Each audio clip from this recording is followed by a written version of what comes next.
චරිත ICC rule change එකක් ඇවිල්ලා තියෙනවා ඕවර් 35න් පස්සේ එක බෝලයක් යූස් කරන්න. මේක කොයි විදිහට ගේම් එකට ඇෆෙක්ට් වෙයි කියලාද ඔයා බලාපොරොත්තු වෙන්නේ සහ ඒකට කොයි විදිහටද සැලසුම් සකස් කරලා දෙන්නේ?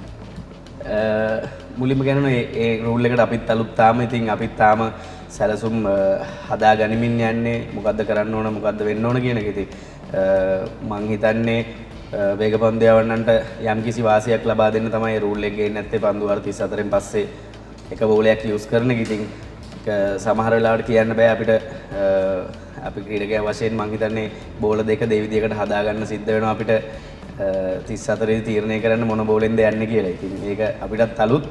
නමුත් බලාපොරොත්තු වෙනවා පළවෙනි තරඟේ ඉඳන්ම හරි ප්ලෑන් එකකට යන්න. චරිත පෞගේ මාස 12 දී ශ්‍රී ලංකා කණ්ඩායම එක්ක ජාත්‍යන්තර තරඟවල ඕස්ට්‍රේලියාව සහ ඉන්දියාව පරද්දලා තියෙනවා.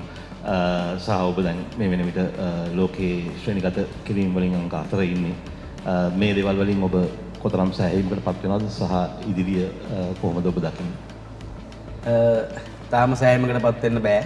මොකද මම අර කලින් කිව්වා එකපාරක් අපිට මේන් ගෝල් එක තිබ්බේ රෑන්කින් වල টොප් 3 එන්න. ඉතින් තාම ඉන්නේ අපි টොප් 4 වල. තව එක ලැඩර් එකක් තියෙනවා ෆස්ට් ස්ටෙප් එක විදියට යන්නේ. ඉතින් ඊට පස්සේ තමයි බලන්නේ එතනින් උඩට කොහොමද කරන්න කියලා. ඉතින් මම හිතන්නේ කණ්ඩායමක් විතර අපි 100% සෑහීමකට පත් වෙන්නේ නැහැ.